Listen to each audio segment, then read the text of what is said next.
So I race downstairs. I have been sitting in the bathtub. It's the middle of the day. I don't feel bad about it. I was sitting in the bathtub. It's too small. I was naked. The water was warm. I hear a knock at the door. I think, fuck, it's the landlord or somebody. It's going to be somebody I have to talk to. So I'll wrap myself in a towel. My mother always says, answer the door with a shirt on. But I always think to myself, I'm a grown-up. It's my life. And then I open the door to this small Asian lady wearing all blue, wearing a big blue badge, and I think to myself about my mother. She says, hi, I'm from the Conservative Party, and already you can tell that the way that my mind works, this is a joke in real life funny to me. She wants to give me a pamphlet, and she wants to talk to me about my interests. She wants to talk to me about my interests. I just left a party where everybody's going to disappear. Everybody's going to disappear. And my friends who keep going to the parades, not the protests, well, they don't know that that same shadow will fall on them. It will fall on them soon, but they don't see it. And she wants to know my interests, and I say I work in education. She said, oh, so education's important to you. Well, of course, duh, that's how you run your society. It doesn't matter if you're really, really smart and make a lot of money. If you're kind of open, then people tend to be people. You tend to relax, whether you read books, go skiing, or just have a hobby that you discovered in the library. Unimportant. We are sitting there, and I say to her, well, I'm a pretty simple guy. I've got my own politics, but this is the deal. I would vote, if I could vote, for the people who would feed the things that feed me. Like, you know, if I worked at a private school, then good money to education, lower taxes for the middle class, academy moving up, maybe even that 6% house trap, like owning 6% of 100,000 pounds is anything. Oh, that's right, it's 300,000 pounds for a two-bedder somewhere in London, in the circles and the circles. So I say that to her, and she says, oh, you work in private school. You can feel her belief in her beliefs, like she's been watching TV too. And I say, no, I don't. So she knows the reality and her face falls. And I say that I work in education, so I was there when the kids who were barely saved by the after-school programs died. I know what it is to move in a room with no resources and no time.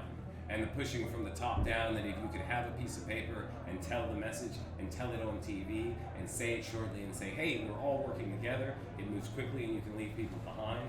Do you have anything for that? I'm gonna hit you with the rhythm, so listen from this beginning. I'm spitting for the men and the women who keep on sinning. Filling a billing of zoots, pass around and have a toke. Ain't like the Lizzie that politicians used to sniff. Living as a villain, unwilling to ever listen and spilling their opinion whenever there's a drilling. Fulfilling the austerity they keep on instilling. They might make a killing, but we're really the ones winning. Because struggle and strife taught us true kindness. We exchange compliments because we know that they're priceless. Embracing friends, family, old flames and our neighbours. A quick smile goes a long way in making the day of a stranger. Remember to shovel love towards yourself the same amount you gave, because your generosity should never dig your own grave. Make the most out of life and celebrate all the positives. Say I can't believe I did that, more than I should have done this.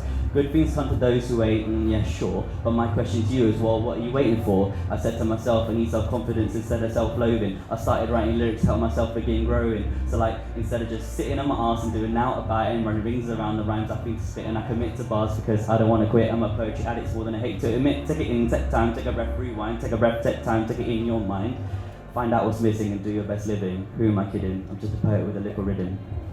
Roll them again, find them again, try this, it has no effect, blank. Wake up, fall asleep, blank. Pick it up, put it down, I shouldn't, but why? You're missing the point, blank. Sleep is cause and effect, blank. Back to the start, when was the start? I'm losing my days, it's fine, no it's not, blank. It has no effect, no more relief, maybe this is the end. The first time you feel this, it will be infinite, not in a good way. Your day will drag like fingernails on chalkboards. You will ask yourself why the sun in a clear sky is ugly. The morning will be an itch you can't scratch. Human contact's a necessity. The sun will go down, the stars will come out, the heavens will be empty. In one way or another, you will start again. It's a 12-week course. When your body is a car crash because you must not. When your brain is a protest and your skull a kettle. When your thoughts become voices, when the voices become continuous, only saying jump or swallow, when you roll the burning bush into the sheets of your abridged Bible every morning just so the Holy Ghost can pass through you, when you are drunk on the sympathetic hum of the fridge, when the clock face is set to laconic, when waking is all you remember, when everyone is out to get you, partner, mum, friends, they are all in it, and for no reason, when all of this becomes you, find yourself 12 deep to a room full of skin itch and coffee sip. Take a deep breath, kid. You are nearly there.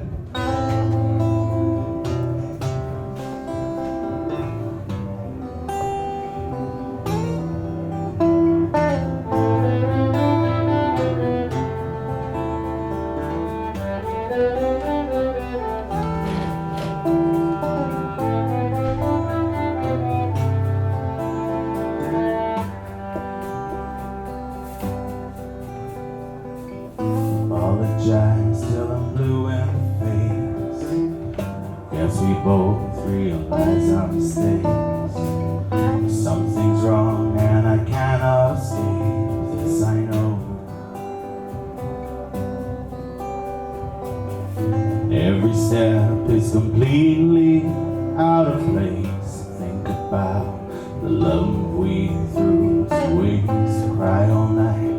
I can't get back the days. This I know, this I know. Somebody show me the way to live. I'm lost out here with nothing more to give.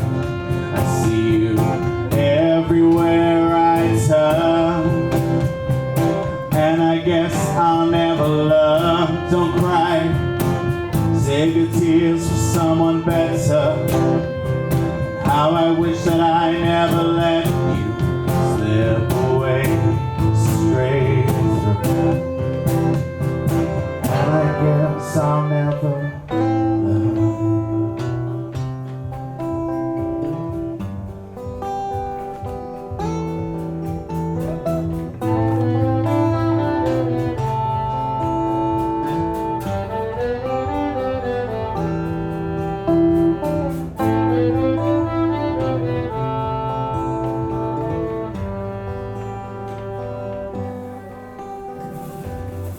Live in sorrow till I start to embrace all those things I can't replace. Lost my goddess, I lost my faith, this I know. Count the seconds that I threw away, begging, pleading, hoping you stay. Cry all night, devastated. This I know, this I know. Somebody show me the way to live. I'm lost out here with nothing more to give. I see you everywhere I turn, and I guess I'll never learn. Don't cry, save your tears for someone better. How I wish that I never let you slip away straight through. And I guess I'll never. Oh, good evening, folks. How we doing? Oh, super, man. This is such a lovely, fun, and intimate gig. I feel a little bit vulnerable right now, if I'm honest. We've had like poets, we've had musicians, we've had artists pour out their art on this very stage, and now I'm about to spend 10 minutes talking about my penis. Let's bring the tone down slightly. I'll be honest, actually, I don't do any dick jokes. No knob gags. I specialize in short to long stories, or as I like to call them, schlong stories. There you go. So for the fans of a portmanteau, there you go. My name's Akin Omobitan. I'm actually from a very rough part of London. It's known as the 90s. I was actually born in Nigeria. And I was raised in London. So statistically, at the end of this show, I am likely to either email you or stab you, apparently. It's like stereotypes gone out of control, man. I've now lived in London for over 30 years. I love this song, by the way. I hope they're enjoying it downstairs. I would like to go, imagine if you're downstairs now and everyone's just like shouting in each other's ears. I hope there's like everyone's freaking slapping the ceiling, man. But yeah, where was I? I've lived in London now. It's been like over 30 years now that I've lived in London. And I'm now at a point where I feel like this city has started taunting me. I don't know if any other Londoners feel like this. I recently cycled past Big Ben. Big Ben, which seems to be Westminster's phallic symbol, as it represents our government's ability to screw the people. I imagine in 2020, when they unveil the refurbished Big Ben, we're going to find out that all they have done is make it longer and thicker. And it's not going to chime on the hour anymore, it's going to throb. We're going to find out this entire time all they have been doing is greasing it down in Vaseline. Gets grim, right? I can see it this time next year. Londoners looking up at Big Ben like, I don't remember it being so veiny. Thus concludes the dick jokes. It's getting ridiculous though. I feel like the city's getting ridiculous. I recently accepted an invitation to go on the London Eye. Big mistake. I paid £30 so that I could get a better view of apartments I cannot afford to live in. It's getting outrageous, man. I feel like the city's mocking me. We live in one of the wealthiest cities in the world. London is one of the richest cities on the planet, and it's consistently making me feel like a poor person. Like, it was like earlier this week, I decided to treat myself. I treated myself to a burrito, and while I was ordering the burrito, the cashier was like, "Sir, would you like guacamole with your burrito?" Now, I looked up at how much it cost for guacamole, I looked at the cashier, and then I began to have a nervous breakdown. He could see that I was nervous as well. He was like, "Don't worry about it, buddy, I got ya." And I was like, that's fantastic. In this dog-eat-dog city of ours, it's fantastic that there's people that still look out for one another. He went behind the back and he returned with a job application. So I'm not listening to that anymore. I've been listening to these positive affirmations instead to sort of pump me up. And I listen to them a lot. And I was listening to some on the tube the other day, and I made eyes with this really beautiful woman, and this might happen to you on the tube where you're like, oh, hey. And I thought for a minute, right, that we'd made a real connection. And then she just started laughing in my face. And true story, I realised then that my headphones weren't plugged in.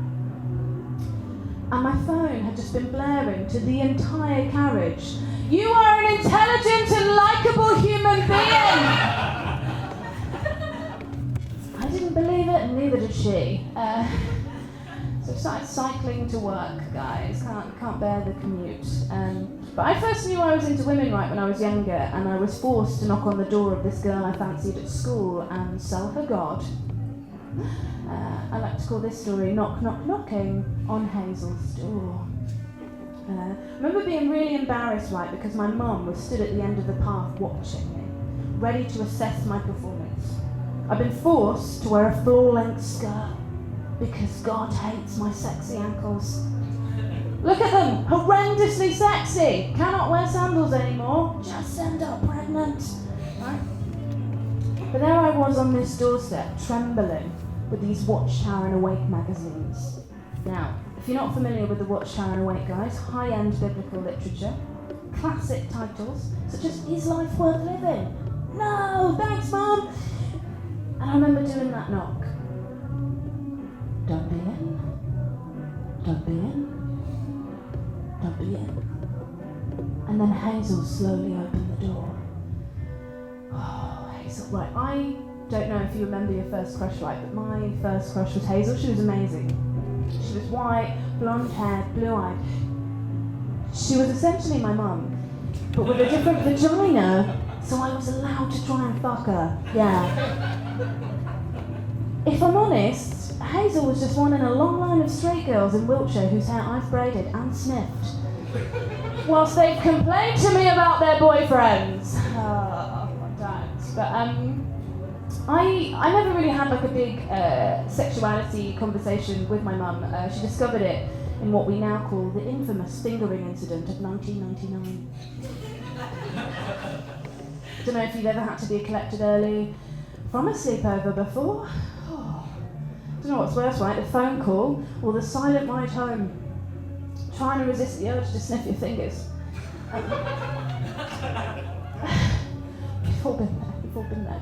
I'm running out of time. There's more I could tell you and different stuff. I was going to try a different. I was going to talk to you about a different story about the Spice Girls, but we've got so much fun, better music going on. I said I actually have some positive affirmations here with me tonight, and why not finish on this? Because look, we need it in this current climate, right? We need a bit of positivity, a bit of inspiration to lift our moods. I fucking need it. What's your name, lovely? Brian. Brian? Say hi to Brian, everyone. Yeah, it's therapy now, you're trapped. Brian, would you mind reading this one into the mic if I hold it out? Awesome things will happen today if you choose not to be a miserable cow. Thanks, Brian. Really uplifting stuff. You, sir, with the body language of a prison guard, will you... What's your name? Desmond. Say hi to Desmond, everyone. I bet you're all warm and gooey inside, aren't you? Get your chops around that, Desmond. You're a powerful creator. Try not to think about the undeniable futility of your existence.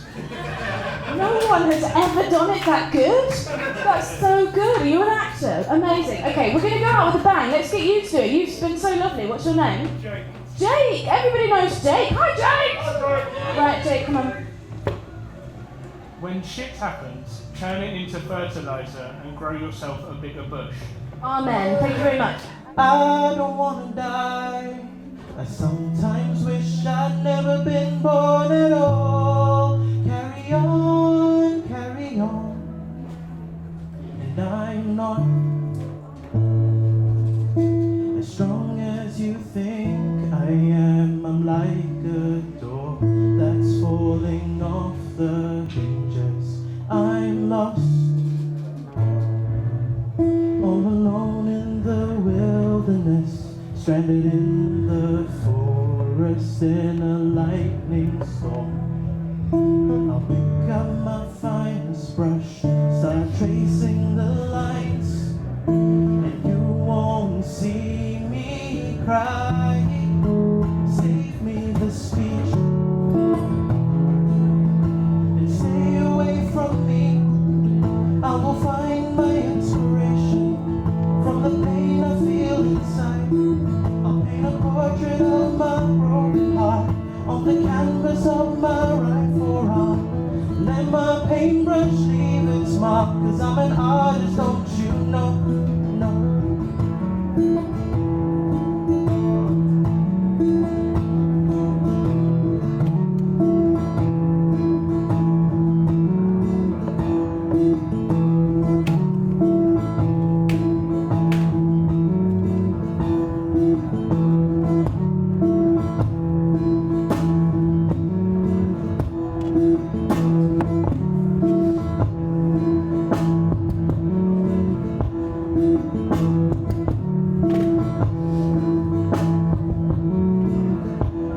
And I'm not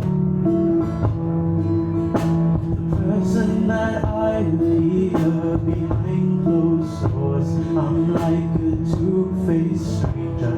I try to keep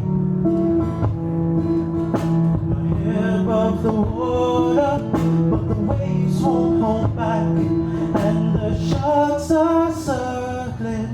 I'll pick up my finest brush, start tracing the lines, and you won't see me cry.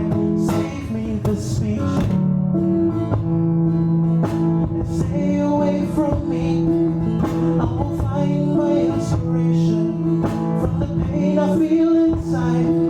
I'll paint a portrait of my broken heart on the canvas of my right forearm. Let my paintbrush leave its mark, 'cause I'm an artist, don't you know?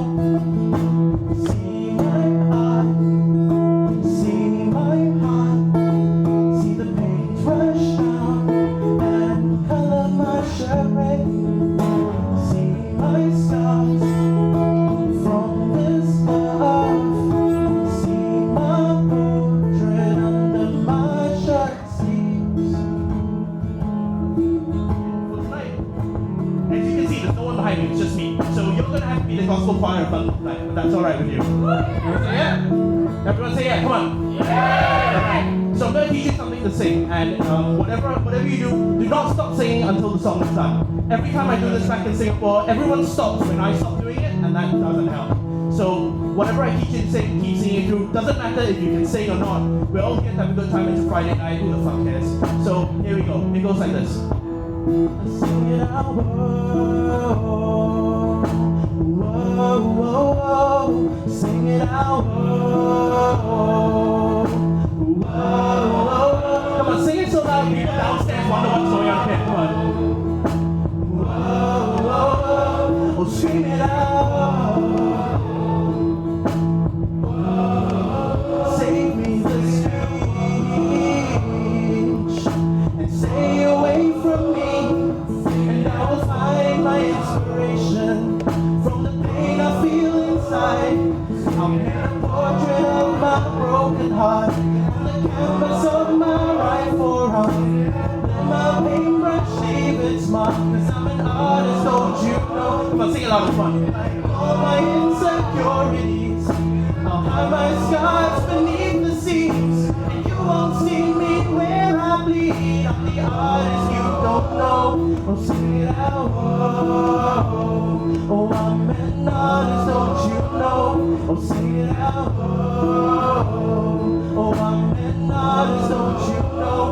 screaming out. Oh, I'm an artist, don't you know? Oh, I'm an artist. Alright, that was artist. Thank you very much.